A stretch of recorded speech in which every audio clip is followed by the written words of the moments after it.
Church, may I invite everyone to please stand up on their feet. And may I encourage everyone to please move forward. Pwede pa tayong mag-move forward na lang po dito sa harap para yung sa mga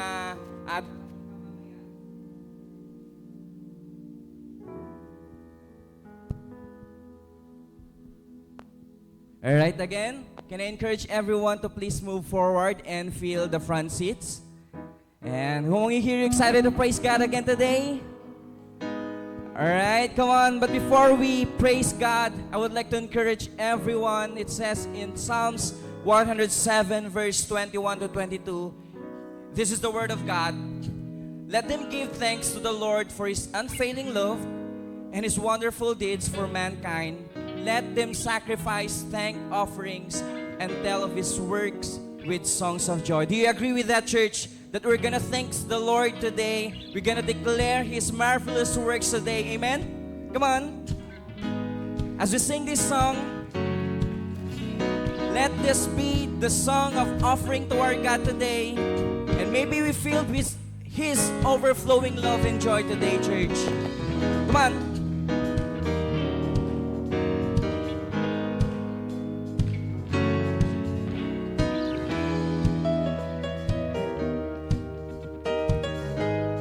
Could just clap our hands. Here we go.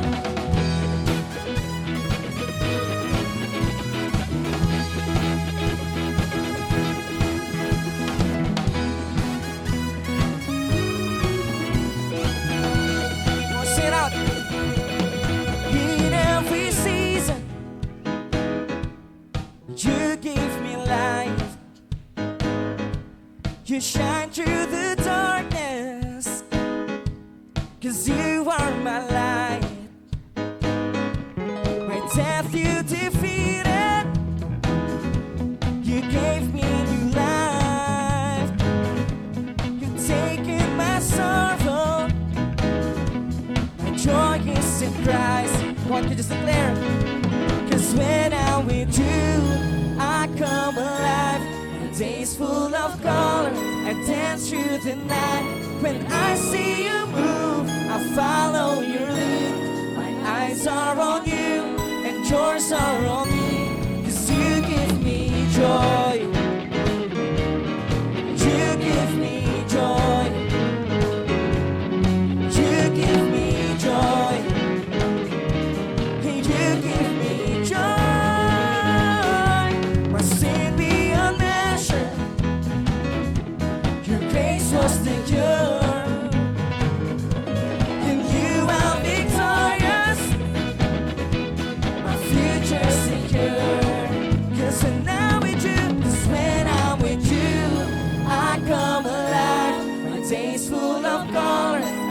Through the night, when I see you move, I follow your lead. My eyes are on you, and yours are on me. 'Cause when I'm with you, I come alive. The day's full of color, I dance through the night.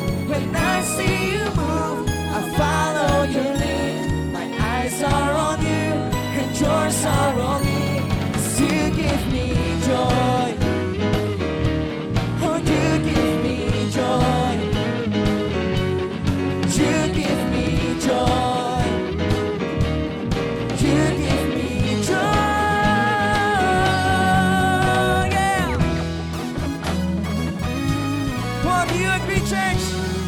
Jesus joy in all seasons, in every day of our lives. We gotta declare this. Go on, sing overflowing. Overflowing, your joy is overflowing in me. Sing out. Go on, just declare. Overflowing, your joy is overflowing in me. Overflowing, your joy is overflowing. Sing it louder. Overflowing. Joy is overflowing in me. Overflowing, your joy is overflowing in me. Overflowing, your joy is overflowing in me. Overflowing, your joy is overflowing in me. Overflowing, your joy is overflowing in me. Overflowing, your joy is overflowing in me. Overflowing, your joy is overflowing in me. Overflowing, your joy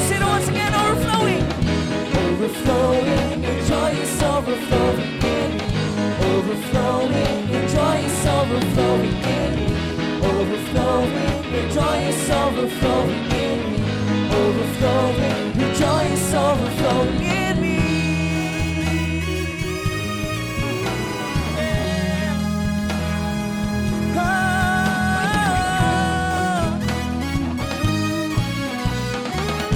You're gonna thank you, Lord, for overflowing joy. Come on, church. Let's once again lift our voices for the Lord. Come on.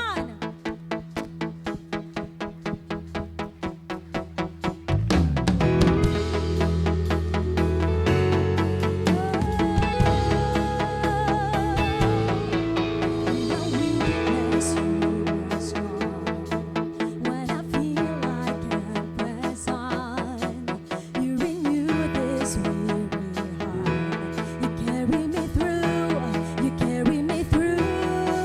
When the lies say I'm weak, you remind me I'm complete. Thank you, Lord, for you always satisfied. You fill me anew, you fill me anew. Come on, let's sing. Your grace abounds, it's all around. It knows no bounds.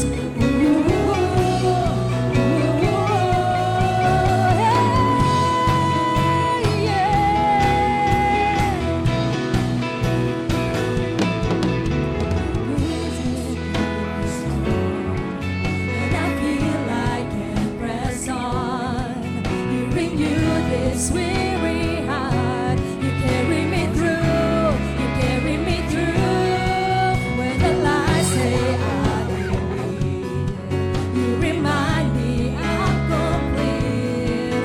For you always satisfied. You fill me anew, you fill me anew.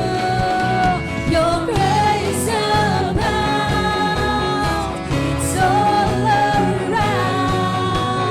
It knows no bounds.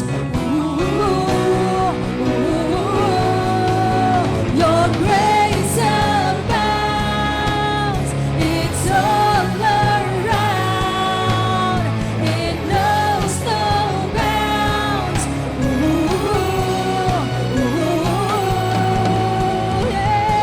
Yeah. Come on, let's clap our hands. Oh, your grace no bounds, Lord. A grace so bright, I'm brought to life. I fix my eyes, you're my delight. Come on. A grace so bright, I'm brought to life. I fix my eyes on you. Sabihin natin sa Panginoon. A grace so bright, I'm brought to life. I fix my eyes, you're my delight. A grace so bright, I'm brought to life. I fix my eyes on you. A grace so bright, a grace so bright. Oh, so bright, Lord. A grace so bright, I'm brought to life. I fix my eyes.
church, that when we fix our eyes on Jesus, everything else fades away. Amen. Our worries, our doubts, our fears, the distractions.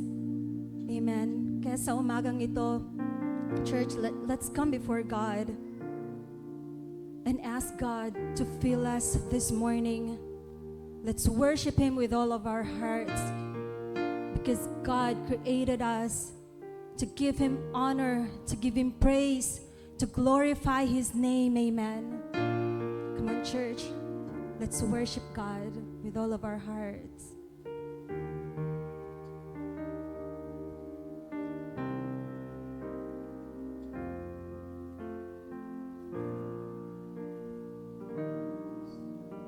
When I look into your holiness, when I gaze into your loveliness, when all things that surround become shadows in the light of you.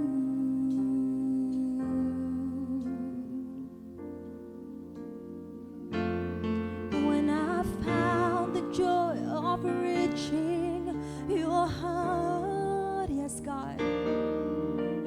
When my will becomes enthroned in your love, when all things that surround become shadows in the light of you. Why don't we raise up our hands right now and tell God, I worship you.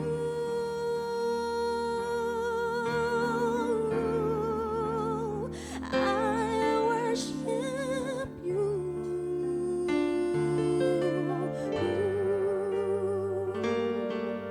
The reason I live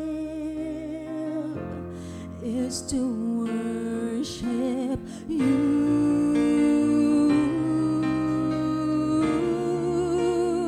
I worship you.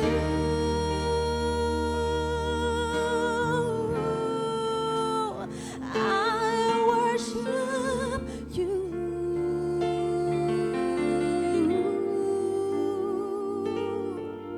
The reason I live is to worship you.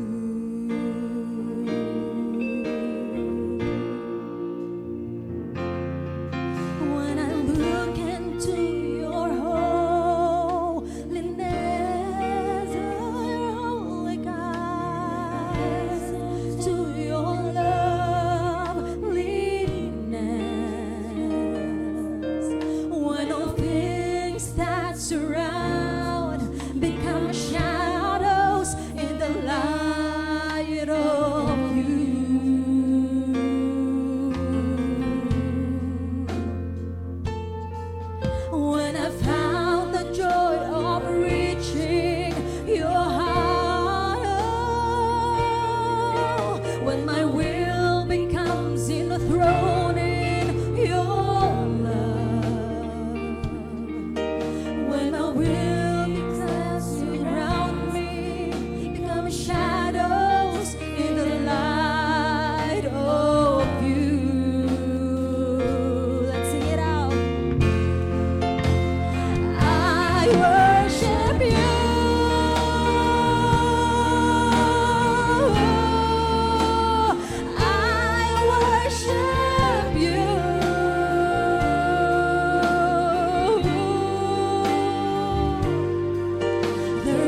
because you know that God is glorified through our worship right now.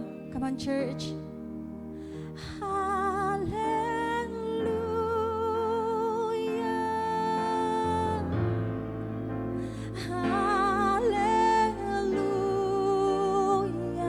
Sing it one more time.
Sing it one more time with all of our hearts.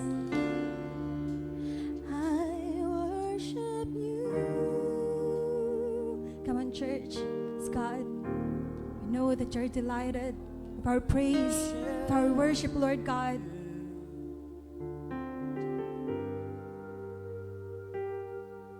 The reason I live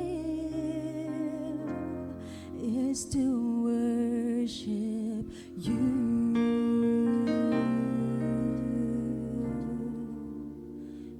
Worship you, God. Yes, God. In response, Lord, with your great love towards us, God, we're gonna worship you. Today, church, we'll not just only sing this song to our God, because when we talk about worship, worship demands obedience. Worship demands following our Lord. Worship means you have to fully surrender everything to God. And even right now, let us take this as an avenue to worship God today. We're gonna declare you're an amazing God.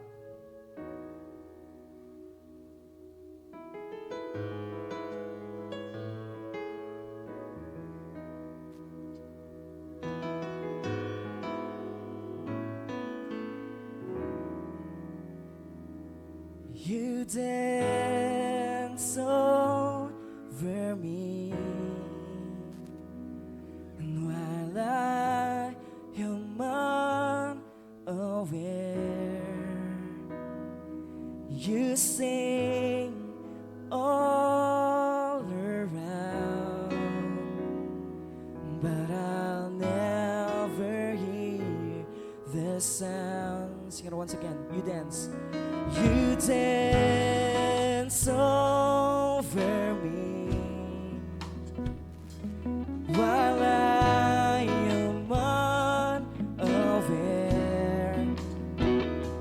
You sing all around, but I'll never hear the sound. Sing it out.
is the love of God.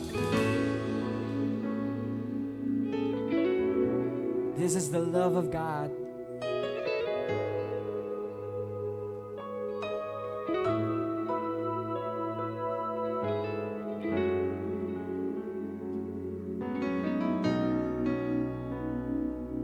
Yes, Jesus, thank you for your love.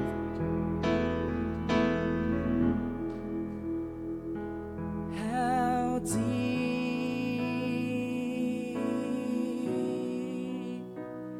and how wide,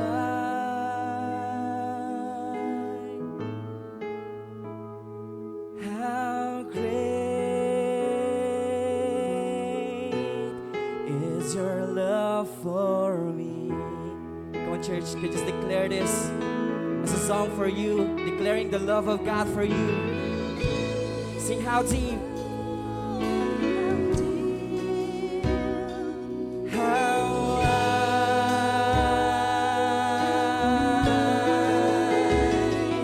how great is your love for me. Come on, sing how deep, how wide, how great is your love. How deep.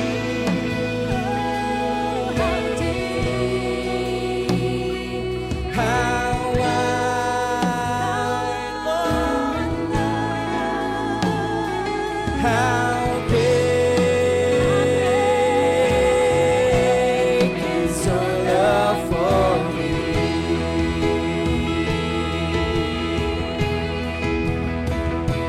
How deep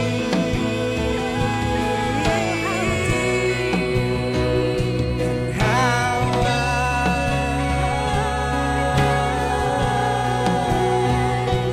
how great is your love for me. Whoa, Lord, I'm amazed by you. Oh, Lord, I'm amazed by you. Lord, I'm amazed by you. How you love me. Oh, Lord, I'm amazed by you. Lord, I'm amazed by you.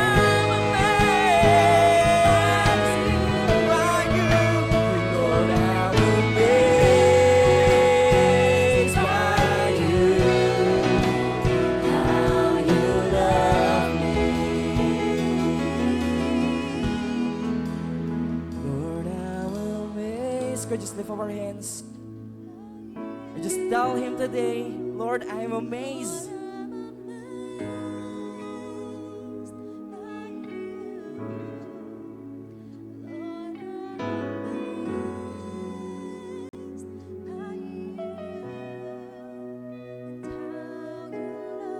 Yes, God, I'm so amazed.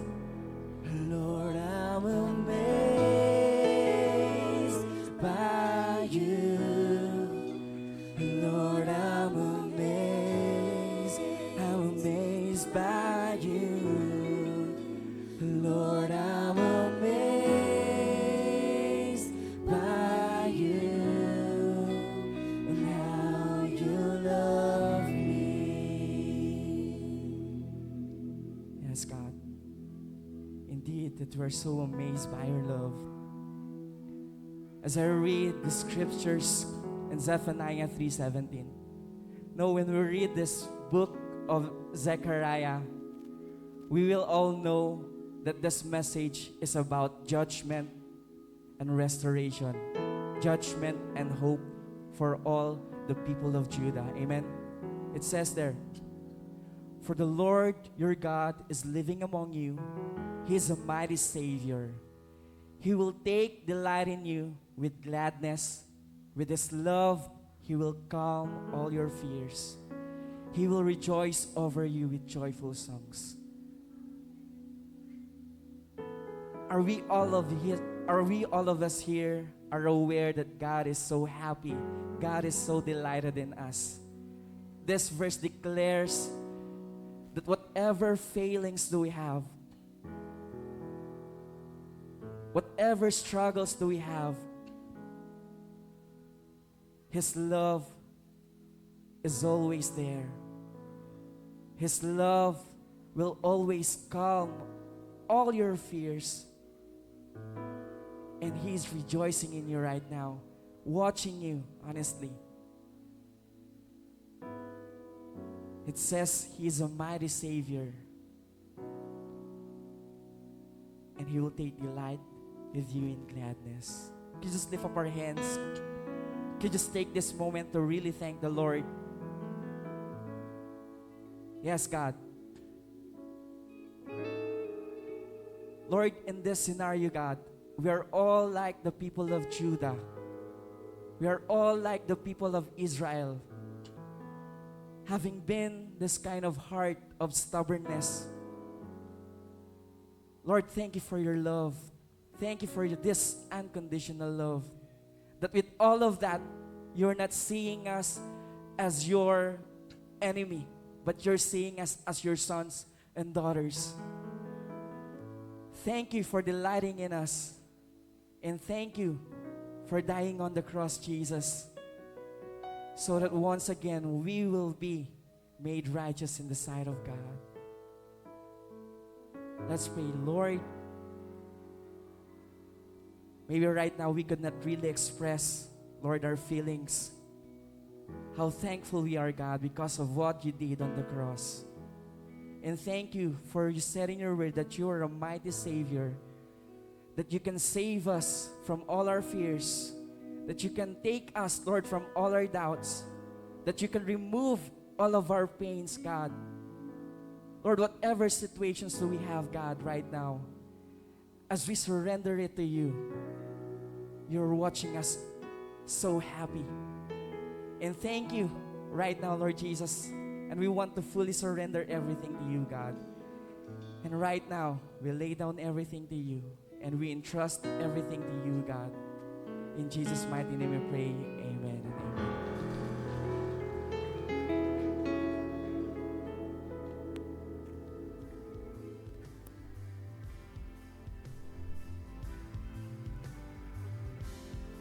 So, good morning, church. Welcome to Victory. We do two things here. We honor God and we make disciples. I'm Isa, one of the campus missionaries here in Victory, Mangaldan. So, happy Valentine's Day po sa ating lahat. So, sa lahat po ng nabigyan ng bulaklak at chocolates dyan, at sa mga hindi nabigyan, always remember that you are loved and highly appreciated by our God. Diba? Come on! Sa mga nabigyan at hindi po nabigyan dyan, always wear your best smile po every day. So, may konting update and recap lang po tayo in what has happened to our church during these past few days sa mga events po na nangyari at sa mga events pa po na mangyayari sa ating simbahan. So, first, Building Beyond Project. So, tuloy-tuloy pa po yan. We are still working sa ating Building Beyond Project. If you have the heart to support and be part of this project, don't hesitate to approach Miss Jean Rosario po. Nasa likod lang po sila, and even kay Joy Aquino po. And for more details po sa ating Building Beyond Project, nasa likod lang po sila. May ibibigay po silang form dyan. So, second, youth service. So, sa lahat po ng estudyante na nandito, we are inviting you sa ating youth service. Every Thursday po yan dito sa ating worship hall, 5 p.m. And syempre, hindi po magpapatalo ang youth service dahil nagkaroon din po kami ng series na entitled OTP, which is okay pa rin magmahal. Pero syempre, kay God yon. So, second, and third, ayan, kaway-kaway naman po sa ating mga couples dyan na sumama sa ating worship, sa ating couples night. So, tingnan nyo po yung tabi nyo, yung asawa nyo kung masaya po siya, kung na-refresh po siya. So, we have couples night last February 14. Dito po yan sa ating worship hall. So, makikita naman po natin sa sa picture na yan na na masaya po sila and even na-refresh po sila. Tama po ba, mga wives? And even, well, nakaganon lang po sila. Diyan po, lumabas yung caption na mag-aaway pero hindi maghihiwalay. Tama po ba? Mag-aaway lang pero hindi maghihiwalay. Yon, yes. Yes daw. So, and also, fresh po tayo. Next event po natin, Singles Night, kagabi lang po yan. Kung ang Couples Night natapos ng 10 p.m., kami po natapos ng 10:30 p.m. dahil sa sobrang sa sobrang dami po ng tanong nila about courtship and marriage. So, ayan po yung mga pictures with Pastor Anton and with his wife. Kaya yun, there's a learnings po na nangyari dyan about marriage and courtship. So, hindi lang po natatapos yung event na, yung month na to ng February for campus, for youth service, for singles night, and even couples night. Dahil may mangyayari pa po this coming February 21, meron pa din po tayong financial literacy seminar. 6 to 5 p.m. po yan dito sa ating worship hall. Dito po yan sa Victory Mangadan. For registration is 300. So 1 to 5 p.m. po na-adjust na po tayo. 1 p.m. to 5 p.m. po yan dito. So may 6 to 9 pa din po daw ang ating financial literacy this coming February 21 po yan. Take note, na-adjust po yan. This coming February 21 po yan dito sa ating worship hall. And that event is open for all po yan. So sa mga may kakilala po na business-minded, sa mga may ka-close by, even friends na nasa business industry, open for all po yan. Open for all po yan sa lahat po. So it doesn't matter if member ka ng Victory or nasa outside ka ng church, you are very much welcome po sa ating event dahil may powerful speaker po tayo which is Pastor Ricky Victoria. So sobrang galing po niya pagdating sa finances.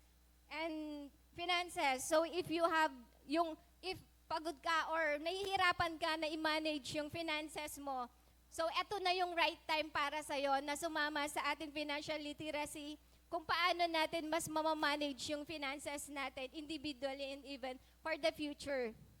So lastly, art exhibit this coming March po. So ang nag-oversee po dyan is si Ate Jessie. So i-approach nyo lang po si Ate Jessie. Gahanap po kami ng mga painters, calligraphy, lahat-lahat po. Basta alam mo sa sarili mo na magaling ka sa arts. Yon. Pag-gifted talaga yung head mo. So i-approach nyo lang si Ate Jessie. Ibibigay niya, for more details po, please approach Miss Ate lang po. Nandyan lang po siya sa likod. So, yun lamang po and enjoy the rest of our Sunday service.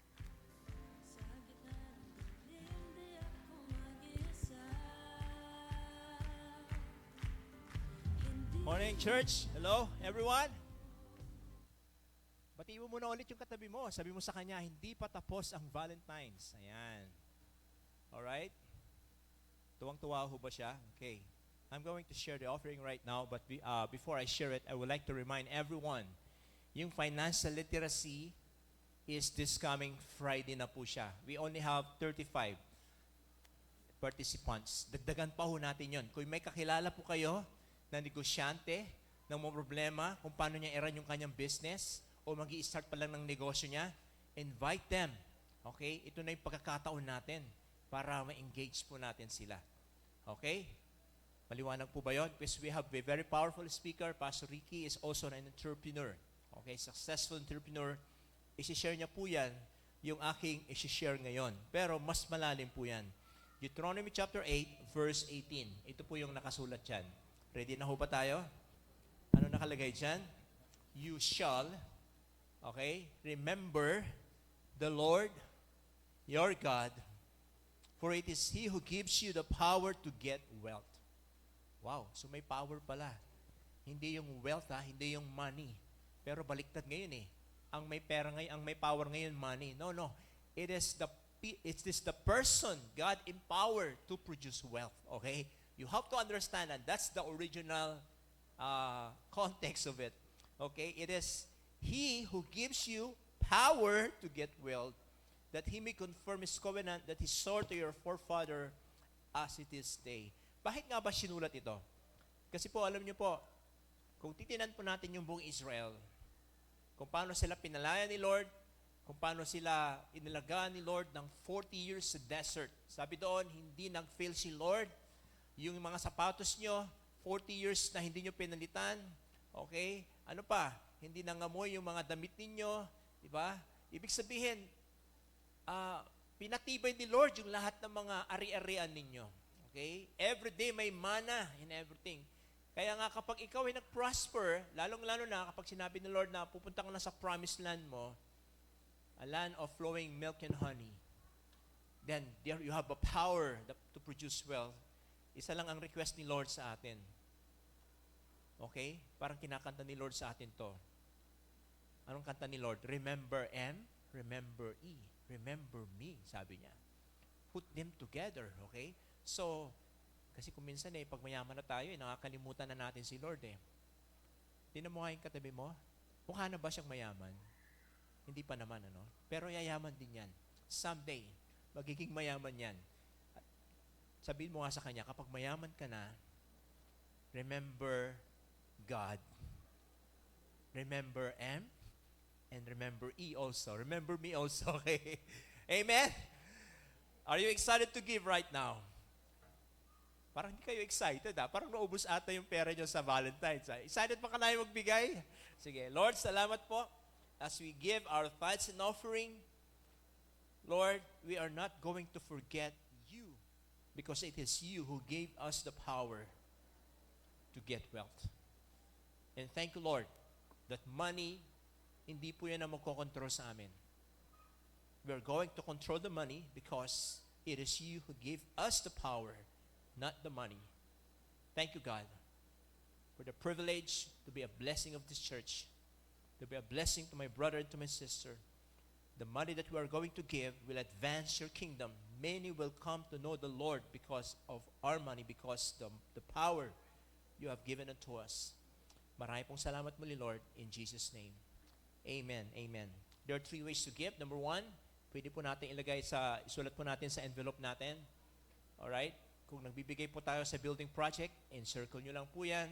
And then for building, for tithes, encircle nyo rin yan. And for real life or whatsoever, nakalagay din po dyan. Then i-drop nyo po sa box mamaya. Okay? And then sulat nyo rin yung prayer request po ninyo. And then another thing is through GCash. May GCash po tayo. Pwede na po nating picturean yan. Alright? Kahit nasa bus kayo, pwede po kayo magbigay. And then online banking. We have 2 accounts, Metrobank and then BPI. Picturean nyo na rin yung bank account po natin. Alright? Smile as you give because God loves a cheerful giver. God bless everyone.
It is everywhere.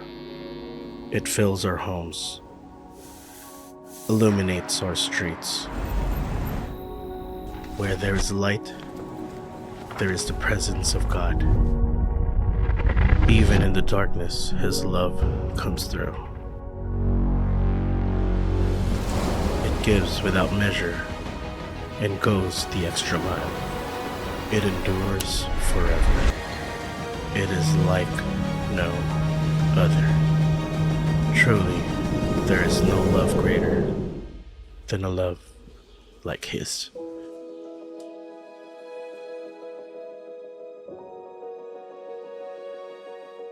Everyone, welcome to Victory Mangaldan. Welcome to our 9 a.m. service. And actually, we are now ending our series, A Love Like His. Pero napakaganda ulit ng susunod na series natin. It's about the cross of Jesus, because our theme for the whole year, we're gonna talk about the cross of God, the effect of the cross to the humanity. And actually, we are now to our week 3 of our series. My name is Chris. I am one of the campus missionary, and it's a privilege for me to preach about the week 3, responding to God's perfect love. Kung yung first week natin, yung second week natin, we are talking about the love of God. Dito sa week 3 naman, it's still the love of God, but how we could respond to the love of God na binibigay sa atin araw-araw. But before that, meron ako ipa-flash na picture dyan. What is your love language? Aware ba kayo kung ano yung love language nyo? Or love language ng asawa nyo, ng girlfriend nyo, o ng mga kaibigan nyo? There are actually 5. There are words, touch, gift, time, and action. Importante ang love languages kasi ito yung response natin on how we could give our love to one another. So that's why, kung alam nyo yung mga languages ng love na meron kayo, mas madaling mananavigate yung relationship ng bawat isa. And the common denominator sa 5 languages na yan is actually love. At ayan yung pag-uusapan natin today. But before we start, can we just close our eyes? Can you just invite everyone to close their eyes and let us pray together? Panginoon, maraming salamat po sa araw na to. Salamat, Panginoon, sa pagdala sa aming mga, hindi lang aming mga paa, kundi aming mga puso upang pakinggan ng iyong salita. Lord, it is my prayer, God, that your word will become powerful in us, that your word, Lord God, will stay permanent, Lord God, within us, that we will not only learn, but we could also feel and experience your love starting today. Maraming salamat po, Panginoon. Pinupuri ka namin. All the glory belongs to you. In Jesus' name, Amen. So, pag-usapan na natin ngayon to, paano ba tayo mag-respond? Meron akong tanong sa inyo, how do you respond to something that we have received this week? Meron ba kayong na-receive this week? Kahit ano? Okay. Whether it's a good or bad na na-receive mo ngayong linggo, naalala mo na ba? How do you respond? Thank you. Ayan, di ba? Yung iba siguro, marami pang ginawa, meron pang sinabi. But actually, it's a roller coaster ride sa akin this whole week. Ang daming nangyari. Okay, marami kaming ginawang events, pero hindi lang sa events, may mga nangyaring bagay na hindi maganda, pero marami ring mga bagay na nangyaring maganda. Alright, parang dahil mainit ngayon, tas biglang lalamig, challenge yung health ng bawat isa. So how do we respond to the weather? Even to the difficult people. Meron na rin ba kayong mga na-meet na mga difficult people this week lang? How do you respond sa binigay nila sa'yo?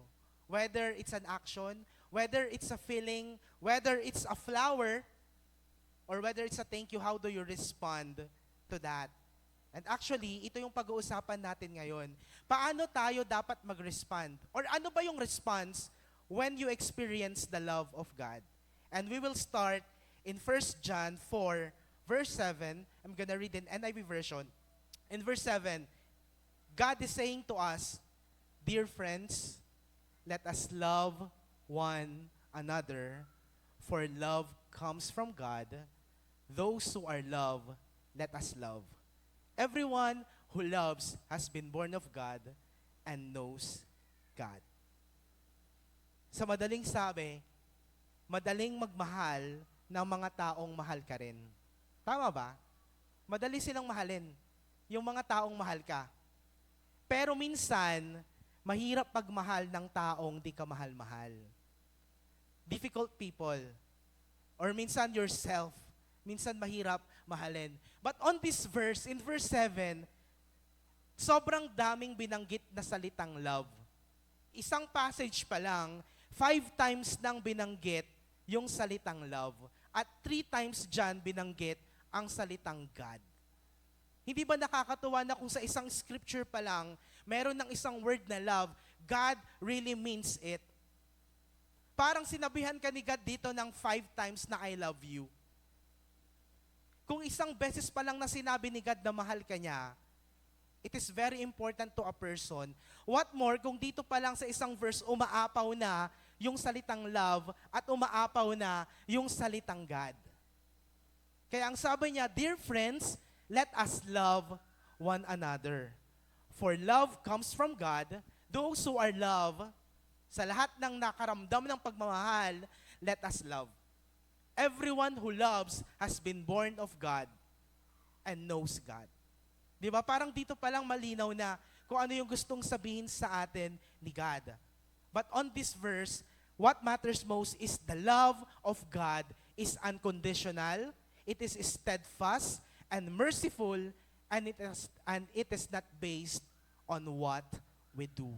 Hindi ito pagmamahal ng tao. Kasi yung pagmamahal ng tao, naubos. Yung pagmamahal ng tao, pwedeng maglaho yan. Pero yung love ni God dito, it is unconditional. Walang hinihiling kapalit. It is steadfast. It's always there and merciful. And it is not based on what we do. God reminded me about His love, about His great love to me actually this week. Someone, He used a person to pray for me. And hindi ko na-expect na that person would hihilain niya ako kasi meron na akong kasamang nagpipray Pero that person, hinila niya ako and then he began to say these words to me that I am loved by the Father kahit hindi pa ako Christian, kahit hindi pa ako nagpe-perform sa mga trabaho, kahit wala pa akong ginagawa, mahal na ako ni God. And I am so grateful because that person had been used by God, diba, to be like a father to me that speaks na, Chris, diba, kahit magpaka-busy ka sa trabaho mo, pumunta ka dyan sa campus or hindi, mahal ka ni Lord. Sana ganun din sa atin ngayon. Yung assurance na hindi mo kailangan mag-perform kay God or gumawa ng kung ano-ano kay God para mas mahalin ka lang niya. Because unang-una niyang sinasabi dito that we are loved. We are loved by God. So let us love also other people. And in 1 John 4 verse 8, yung karugtong na verse, ang sabi niya dyan, whoever does not love does not know God, because God is love. Naniniwala ako, kahit saan man tayo pumunta sa mundong to, every human being felt the love in their hearts even once in their life. Kahit saan ka pumunta, magtanong ka ng kahit anong, di ba, kahit sinong tao, kahit ano yung dialect nila or kung ano yung race na meron sila, every person experience love even just once in their life. Pero hindi lang kasi love yung kayang ibigay sa atin ni God. Kung akala nyo lang, yung meron lang si God is love, tapos na, nagkakamali po tayo. We are not just only forgiven, but we are also loved by God. Forgiveness, mercy, hope, faith, and love. And once we experience the love of God, we will overflow. If you are this person right now, na naramdaman mo yung love ni God, mag-overflow yun. Kung sa isang tao nga, di ba, biglang na-in-love yung tao, nagkaroon ng boyfriend or girlfriend, tapos bigla kayong kinasal, di ba sobrang saya nyo on the wedding day? May nakita na ba kayong kinasal na nakasimangot? Or hindi masaya doon sa napangasawa nila? Di ba, sana wala naman pong ganon. Diba? Sana nakasimangot kasi siguro namamroblema lang sa pera. Kasi ang daming babayaran. Pero sana hindi nakasimangot kasi hindi niya mahal yun na pangasawa niya. Or sa mga taong may relationship ngayon, di ba kapag nagbigay sila ng love sa'yo, it will overflow actually. Magiging maganda yung araw mo. Sa mga nabigyan ng flowers nung Feb 14, hindi ba naging maganda yung araw nyo? Di ba? Sa mga hindi naman, sana maganda pa rin yung araw nyo. Kasi sabi nga nila, hindi naman talaga sukatan yung ganda ng Feb 14 para mahalin ka ng taong mahal mo. Because you could experience love actually every day. Hindi lang yung Feb 14, pero kaya mo pa namang iparamdam yon kahit anong araw na meron ka, basta merong opportunity. And now, we will go in verse 9. And this is how God showed this love among us. Ito na, paano ba binigay ni God yung love niya at pinaramdam? He sent His one and only Son into the world that we might live through Him. The word love on this verse is agape. Pag sinabi nating agape, it is a self-giving love that gives without demanding or expecting repayment. This is actually the highest form of love at ito yung love na kaya nating ma-receive kay God. Itong agape, mahirap ito maabot ng tao. Hindi kahit gaano pa nag-overflow yung love mo sa church, sa mga kaibigan mo, sa mga followers mo, sa family mo, hindi natin naaabot ito because sabi niya, it is a self-giving love that gives without demanding or expecting repayment. It is a love na kahit bigay siya ng bigay, kahit hindi nagti-thank you yung pinagbigyan niya, mahal niya pa rin yun. At hindi yun nagbabago since day one. Umabot man yung 25 years, umabot man yung 50 years, umabot man ng 100 years, walang nagbago since day one. And that is agape. That is the love of God. So if you are a Christian, kailan ka ba naging Kristiyano? Anong taon? Naalala mo pa ba? Alam mo yung love na na-experience mo nung bago ka palang Kristiyano hanggang ngayon na matanda ka na or matagal ka na, di ba, na naniniwala at nananampalataya kay God, is still the same love na binibigay niya sa'yo. Walang nagbago. It's still complete. It is still 100%. Sometimes mahirap yun paniwalaan kasi ang dami nang nangyari. Ang dami mo nang ginawa. Siguro ang dami na ring failure na ginawa mo, even you are now a Christian. But this is the assurance of His love. It is always there. It never stops. At hindi yun nabawasan. God's love is never forceful. Hindi na nga humihingi ng kapalit, hindi pa pinipilit na mahalin mo siya. And this is the experience na all of us or many of us have experienced na nung minahal natin si God, hindi siya forceful. Because mahirap naman magmahal ng napipilitan ka lang. Mahirap naman sumunod sa isang bagay na hindi naman 100% yung heart mo na gagawin mo yon. Even in decision making. 'Di ba? Alam nyo naman na even you say yes, pero alam mo sa puso mo, it's not 100% na gusto mong mag-obey. 'Di ba? It's not a complete obedience to God. That is why hindi niya fino-force na mahalin siya ng bawat tao.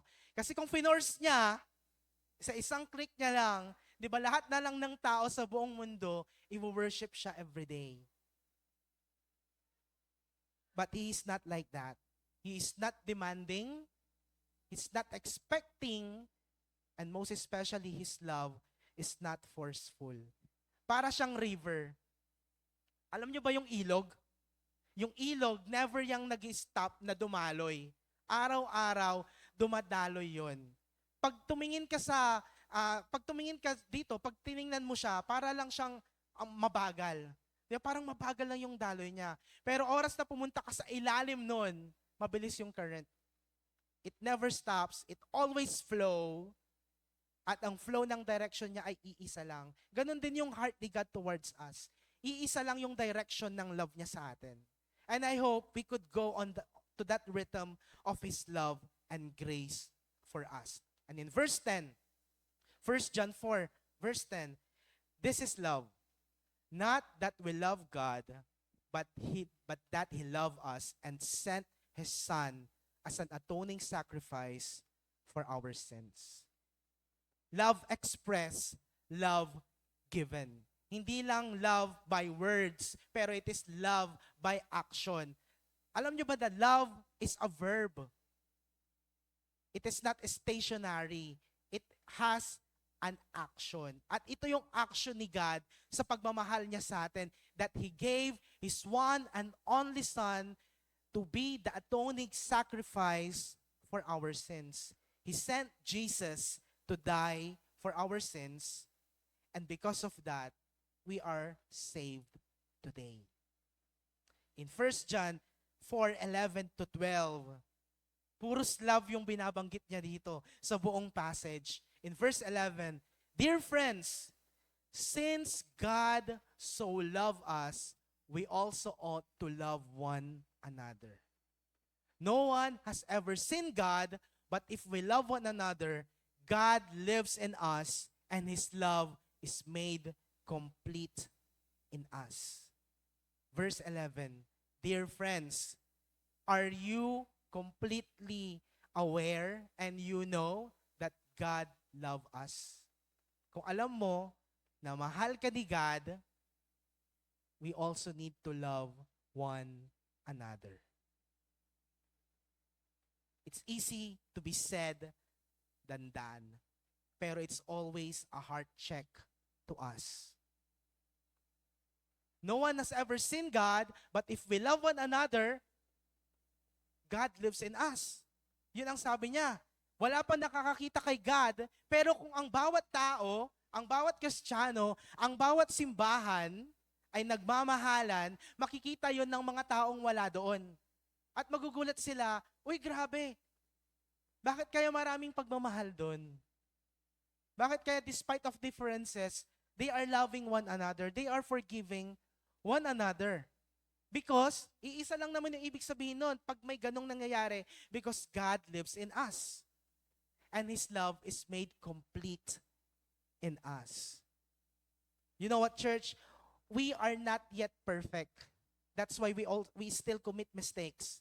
But His love is present and growing in us. It doesn't mean na pumunta ka ng isang church, umatan ka ng isang church, natapos ka ng Victory Weekend, is perfect ka na hindi ka na magkakaroon ng kasalanan.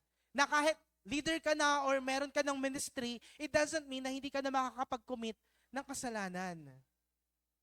We are not yet perfect, but His love is present and growing in us. Kapag ganun yung nangyayari sa isang simbahan o sa isang tao, marami tayong pwedeng expression ng love. Ano kaya yung mga pwedeng expression ng love? Pwede through our words, pwede through our prayers, pwedeng through our service, pwedeng you wanted to serve in the church, to volunteer in the church. That is why this Sunday, until next Sunday, we are having We Serve Sunday. Ano yung ibig sabihin ng We Serve Sunday? This is actually the volunteer weekend na ginagawa natin, pero it's now rephrased. Ang bago niya ng pangalan is We Serve. Kasi mas maganda pakinggan, di ba, that we are serving together. And right now, after the service, you can actually sign up at the back. Ano yung mga pwede nyong i-sign up doon? If you wanted to serve in different ways, in the capacity that you wanted to serve God, there are actually We Serve ministries na meron tayo. The music ministry, if you wanted to be part of the worship team, of course, may audition po yun. Hindi lang siya pwedeng heart, hindi lang siya pwedeng skills lang, pero may audition yun at may interview. Alright? Meron din tayong kids ministry, yung mga masisipag nating teachers sa taas. Meron din po tayong ushering, the people who have very masipag, full of smile, na nakikita natin every Sunday. Of course, we also have prayer teams. If you wanted to be part of our prayer team, every Thursdays and every Fridays, meron pong ginagawang prayer rally for that. And also the prod and tech team when it comes to technicalities dito sa church natin. Marami po tayong ginagawa dito na pwede nating gawin even though we are not yet perfect yet. But once His love is present in us and growing in us, kayang gamitin ni God yung hands natin, yung feet natin, at yung heart natin. Okay lang ba if you are a volunteer this first service, pwede ka bang tumayo? If you are a volunteer, pwede ka bang tumayo? Makikita, I just wanted to, para makita nyo who are the people who are serving. Ayan, these are the music team. Nasaan yung mga tech? Pwede ba kayong tumayo? Yung mga ushering natin, yung prayer natin, pwede po ba nating palakpakan itong mga taong to? You know what? Sobrang grateful po kami sa inyo sa lahat ng ginagawa nyo for God. And may God bless you and multiply the things that He has restored and stored in your hearts right now. So pwede na po kayong umupo. At marami pang pwedeng mag-volunteer. Actually, you can sign up there after our services this week until, ayun, meron na tayo. You can actually sign up until next week. Pero every services natin, meron na po yan. Alright? And now, bakit natin to ginagawa? Once we are volunteering, once we are giving something to God, kahit hindi dito sa church, kahit outside, you are doing your best. Sino dito nung naging Kristiyano, mas naging masipag sa trabaho kahit hindi dito sa simbahan? Mas naging honest. 'Di ba? Hindi na naging palaaway, nabago na ni Lord. Yung temper niya, dati, bigla na lang magre-reply, pero ngayon, nag-iisip na lang. Or kapag na-reply na, i-delete niya na lang. Kasi alam, mali yung sinabi ko. 'Di ba? Para wala ng gulo. You know what? Church, we will love because we are loved from the start. And once we love because we have love from the start, we will also forgive while serving because church is not a perfect church. Dati kasi baka akala natin, oy, dapat lahat ng mga nasa church, dapat lahat sila mababait. Oy, dapat lahat sila dito, wala silang ginagawang masama. Or hindi sila dapat lahat nakaka-offend. Actually, when I was young, ganun naman talaga yung tingin ko. Pero I realized that church is like a hospital. Yung mga taong nangangailangan wounded at nangangailangan ng grace at love ni God, pumupunta sa simbahan. Those people who have committed mistakes. Those people who might be murderer in different ways. Those people who might done something terrible to their neighbors or to their loved ones. These are actually the people who are going to the church. And it's still okay that we will always forgive while serving because church is not actually a perfect church. You cannot find a perfect church. But once you go to a church, you could find a perfect God. And that is the God that we are serving. 1 John 4:19-20. We love because He first loved us. Whoever claims to love God, yet hates a brother or sister, is a liar. For whoever does not love their brother and sister, whom they have seen, cannot love God, whom they have not seen. Ganito yan. Unang-una, sinabi niya na minahal tayo ni God from the start. We are loved beyond measure. And in verse 20, now, sinasabi niya, kung mahal mo si Lord at alam mong minahal ka ni God, ito yung mga pwede nating gawin. Pag sinasabi mo na mahal mo si God pero hate mo yung katabi mo, or may naalala kang hate na tao ngayon, sabi niya, it's actually a liar. Hindi ako nagsabi nun. It's actually the word of God. For whoever does not love a sister or brother na nakikita mo na nga face to face, nawakan mo siya, pwede mo siyang sabunutan, ayan, hilain mo yung buhok niya, kasi hate mo siya. Tapos sabi mo, I love God, but I hate my sister. Parang ang weird naman nun. Kasi yung nakikita mo na nga, hate mo, paano mo sasabing love mo si God, hindi mo naman nakikita si God? Parang merong kailangang i-heart check sa atin. Because loving God also means forgiving people. Matagal tong nagsising in sa akin. Nung bata ako, mabilis lang to mag-sink in sa akin. Madali ko lang tong tanggapin. Siguro when I was in high school, wala naman talagang offense masyado sa akin noon. Problema ko lang naman, school. Nung college, ang problema ko lang din naman, baon. Pero relational problem, wala din naman. I am thankful kasi yung mga kaibigan ko nung college, they are still my friends until today. They are not perfect friends. Maraming kalokohan. Okay, pero they are still my friends until now. But once I am growing, once I am nagmamature na in many ways, ang daming mangyayari. At sometimes forgiving people is your last priority. At sasabihin mo, I hate that person, bahala na siya sa buhay niya, basta ako magsaserve na lang kay Lord. Pwede ba yun? Pwede ba yun? Mahal mo si Lord, nagsaserve ka kay God, mabait ka sa ibang tao, or sa lahat siguro, most of the people mabait ka, pero deep inside of your hearts, ang dami pa ring baggages. May isang tao pa rin pala na hate mo, or marami pa rin palang tao dyan na nagbigay ng offense sa'yo, na until now, hirap ka pa rin patawarin. And I will not blame you on that. I will not also condemn you on that. Why? Kasi I've also on that season before. I've been also on that certain season wherein sometimes forgiveness is mahirap ibigay.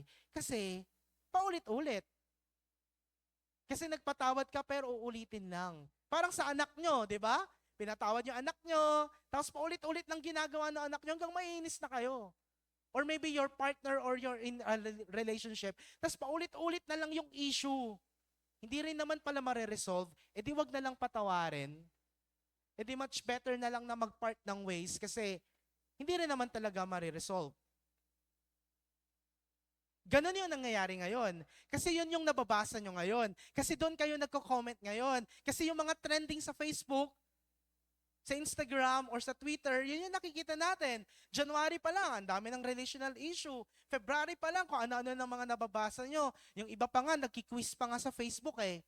'Di ba? May mga nagpapa-quiz doon ng issue, tapos lahat yun perfect nyo. Kasi nabasa nyo yung mahaba. Yung mahabang kwento, nabasa nyo lahat. Pero yung Bible na nagsasabi ng forgiveness at love, sometimes hindi nyo nababasa. O nakakalimutan natin basahin. Pero yung issue ng iba, attentive yung puso natin, attentive yung mata natin, yung tenga natin. But loving God also means forgiving people. Meron kasi ako nabasang post sa Facebook. This is not my original story to tell or yung mga points na ilalabas ko later on. But there's a certain post that I have read in Facebook. Ang sabi niya dyan, in a world full of cut them off and protect your peace, ayan yung sinabi niya. Yan yung uso ngayon eh. In a world of cut them off and protect your peace, did Jesus ever cut people off? Meron ba? Is there an instance in the Bible that Jesus ever did cut people off? Those people who have betrayed Him, His disciples na mahal niya, pero tumakbo at iniwanan siya at nag-doubt sa kanya.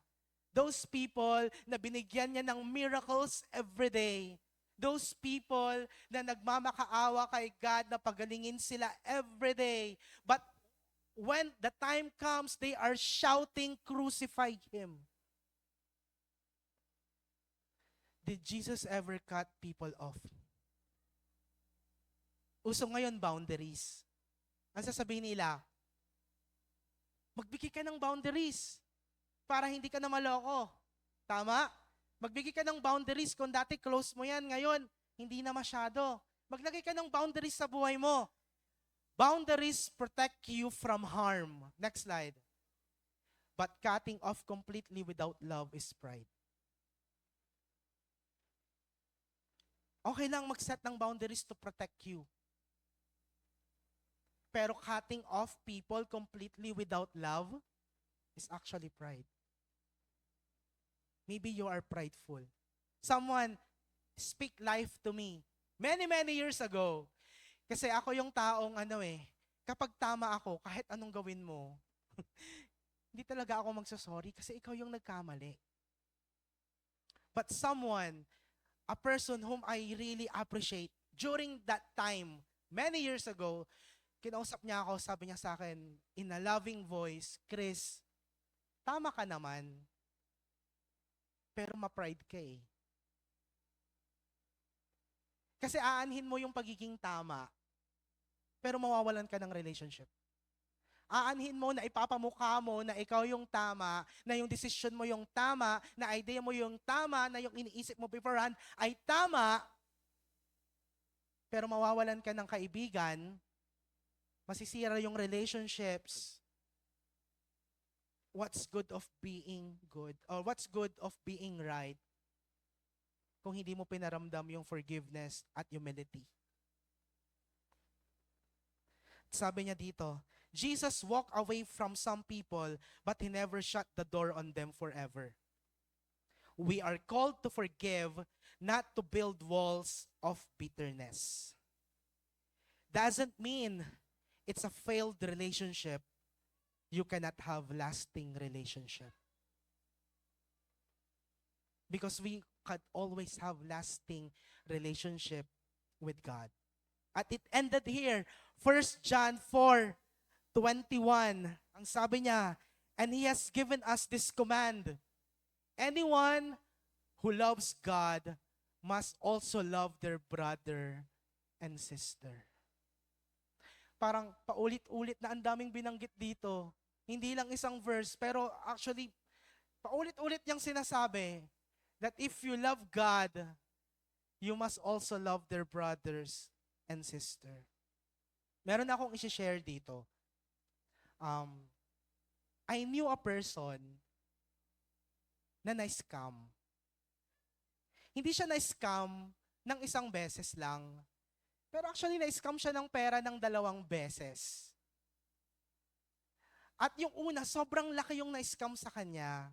Kasi parang naniwala naman siya doon. Kasi mukha namang legit. Pero eventually, naloko pa rin siya. Nung naramdaman niya yun, nung kinikwenta niya to sa akin, sabi niya sa akin, hindi niya matanggap kasi sobrang matalino siya pagdating doon eh. Lagi niyang chine-check pero na-scam pa rin siya. At hindi niya na mababawi yung pera niya. At galit na galit siya dun sa taong yon. Tapos hindi pa natatapos yon, after few days na-scam na naman siya. Okay. Maliit lang na pera yon, yung na-scam sa kanya nung pangalawa. Pero sobrang tindi naman yung manipulation na binigay sa kanya ng taong yon. Nagsisinungaling na, ginagamit na even yung anak niya, sinasabi yung anak ko nahulog, kailangan pumunta ng ospital, ganyan-ganyan, hindi kita muna mababayaran. Ang dami, ginamit yung anak niya, wala namang sakit yung anak niya. Alam niyo yun, may mga tao palang kayang gamitin ang life and death para magloko ng tao. So kung ikaw siguro yon na sobrang, alam mo yun, yung madaling magtiwala sa mga tao and then sinira nila dahil dun sa pera. Di ba parang ang hirap na, actually matagal niyang prinases to, matagal niyang prinoseso nung sinasabi niya sa akin to.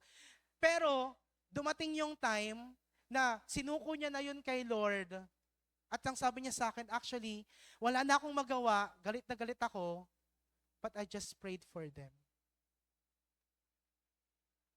Sabi niya, ang hirap yun gawin. Kasi kung pwede lang, sabi niya, i-curse na lang niya. Na mahuli, kung pwede nga lang, di ba? Mahuli ng pulis, tas maparusahan yung mga yon. Pero out of his conscience siguro and faith to God, still God speak to this person. Nang sabi niya sa akin, wala na akong magagawa, I just surrendered it to God. Kasi kung mag-i-stay lang to sa puso ko yung unforgiveness to these people, siya lang din yung talo. And fast forward, after a year, yung nawalang pera sa kanya actually bumalik din sa kanya. In different forms. Hindi ko sinasabi na yung mga nag-scam sa inyo, hindi nyo nahabulin na. Hindi ganun yun. Of course, we don't have a right, to parang wala na lang gumalaw. Pero yung binigay lang kasi sa kanya ni God is this, na you've learned in a hard way, but still His love, the love of God, is still present to that person. At sana ito lang din yung moral lesson dito, na don't be like the person who have hurt you. Sana, Huwag mong gagayahin. Whether a scam story, whether it's a betrayal or friendship or relational or whatever story that have hurt you, I hope na hindi natin gagayahin yung mga taong nanakit sa'yo. Or if you are that person who have hurt people, I hope, please, don't use that as a license na I can always, offend people kasi sa preaching naman, papatawarin din ako eh. Sana hindi tayo ganun. Sana don't use anything para mag-offend tayo ng tao kasi sasabihin mo, papatawarin niya lang din naman talaga ako. But actually, we can love, we can serve, we can forgive because He gave His life for us to live. And as I end, there's actually a word there, love. Sabi ko nga paulit-ulit yung word na love na binanggit dyan. And in verse 19, merong isang translation doon na Hebrew word na love, na hesed or chesed, na hindi pwedeng i-translate sa English. Alam nyo ba yon? May mga salitang Filipino na kahit anong gawin natin, palibalik ta rin, hindi mo mata-translate sa English. Kasi wala siyang equivalent. And also, there's a word in the Bible that is love, pero in the original context, ang word na yon, ang ibig sabihin nun in the Greek word or Hebrew word is actually love or hesed or chesed. Para siyang agape. At yung love na to, ang ibig sabihin ng love nito na hesed or chesed is love in action, love that rescues, and love that stays when everything leaves. Ito yung mga pinakamalapit na salita na ibig sabihin ng hesed or chesed or yung love. It is love in action. It is love that rescues. It is love that stays when everything else leaves. And actually, there's a verse, a very specific verse in the Bible na nagpapatunay na yung hesed, yung chesed, yung love ni God, na it's always revolutionary, na laging gumagalaw, na yung love ni God, laging nagre-rescue. Baka akala nyo lang kasi yung nire-rescue ni God yung mga nawawala pa. Pero alam nyo ba, nire-rescue pa rin tayo ni God? Actually, every day. Kasi may mga problema pa rin tayo eh. Kasi meron pa rin tayong mga circumstances na pinagdadaanan kahit Kristiyano na tayo. At kahit Christians na tayo, may mga tao pa rin talagang nawawala. May mga tao pa rin talaga na hindi natin makakasama on our Christian journey. But the love of God, the hesed or chesed will stay even when everything else leaves. And there's actually a verse in the Bible that speaks about this.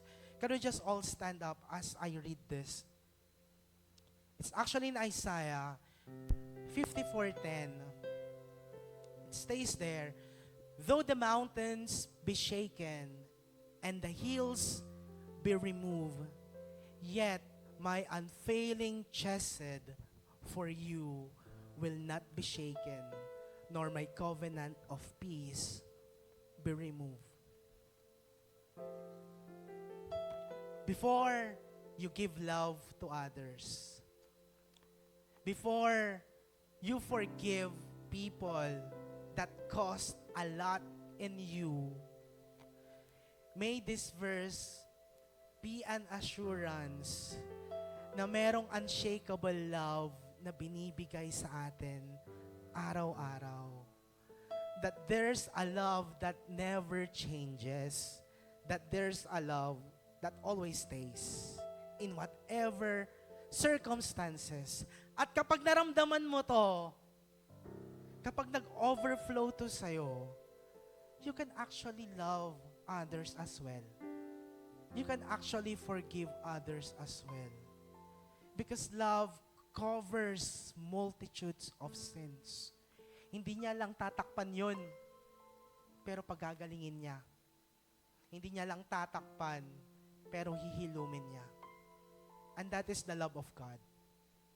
And as we end this series, It is my prayer, a love like His, a love like our Father will overflow and change our hearts. Can we just close our eyes?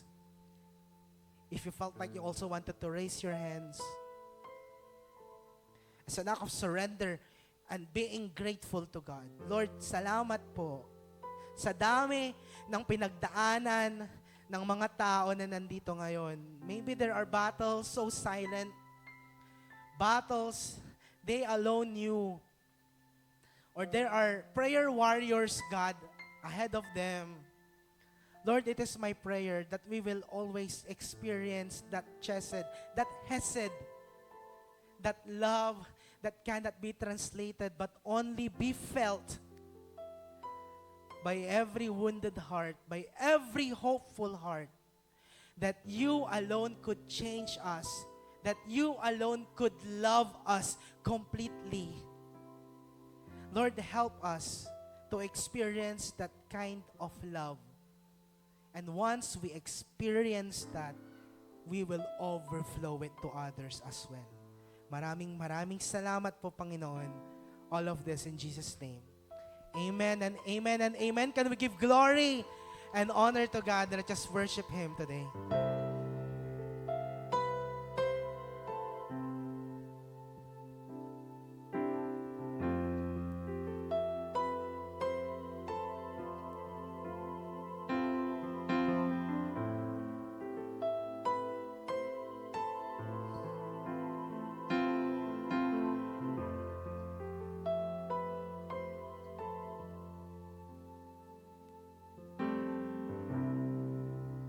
Take me back to where it started. Remind me of it all. My dwelling place of unfailing love. I resurrender, Lord. The crowns of the world are worth nothing if I forget about one thing. You are the answer to this lost heart.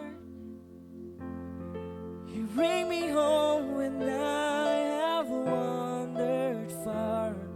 I'm running back into your loving arms. Once again, you take me back to where it started. Remind me of it all.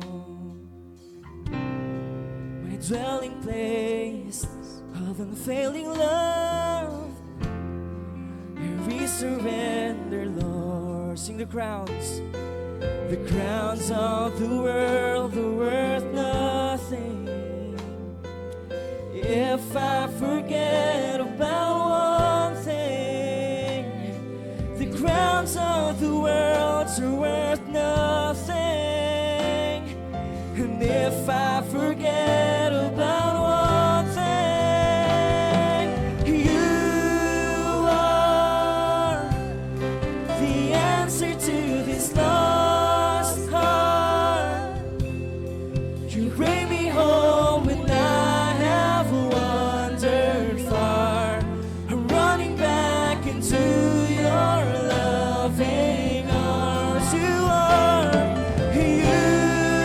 are the answer to this lost heart.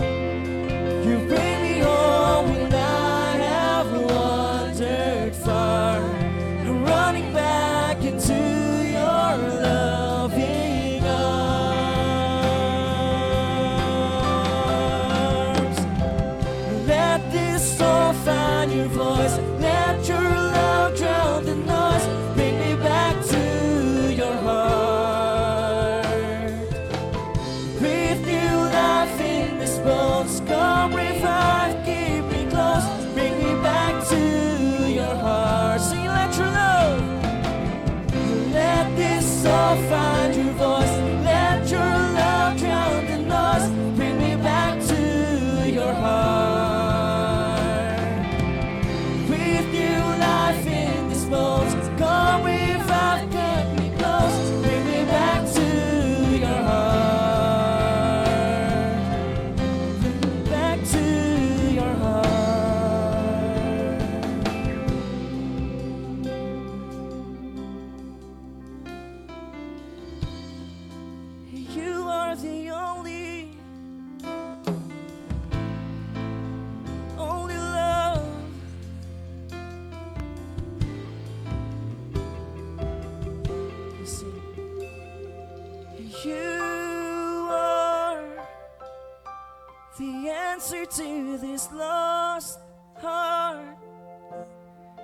bring me home when I have wandered far, running back into your loving arms. And you are the answer to this lost heart. You bring me home when I have wandered far, I'm running back into your loving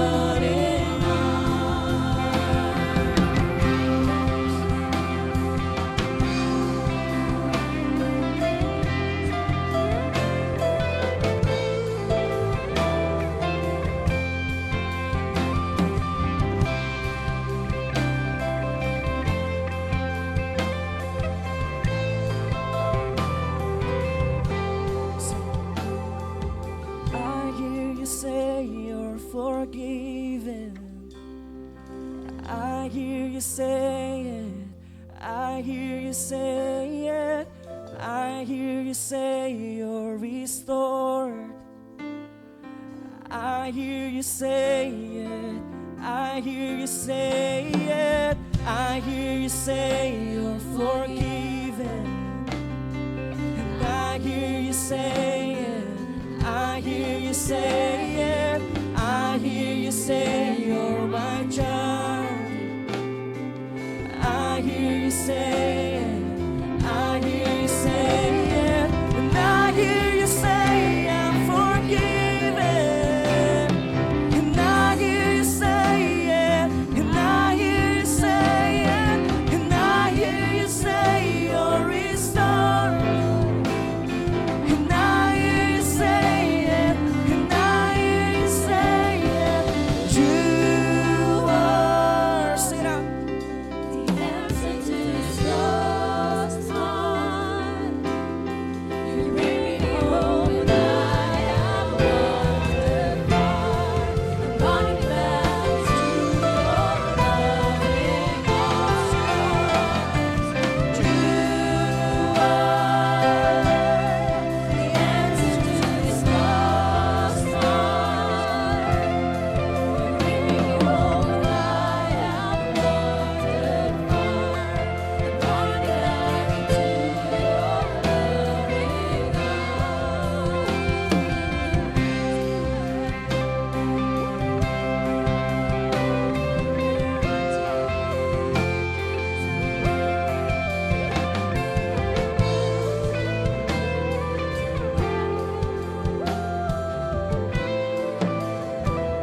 Just church, lift up our hands to God right now.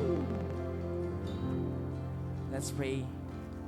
Yes, Father in heaven, we would like to say thank you for your unconditional love, God. May we always respond to your love with a heart that is so right in your presence, God.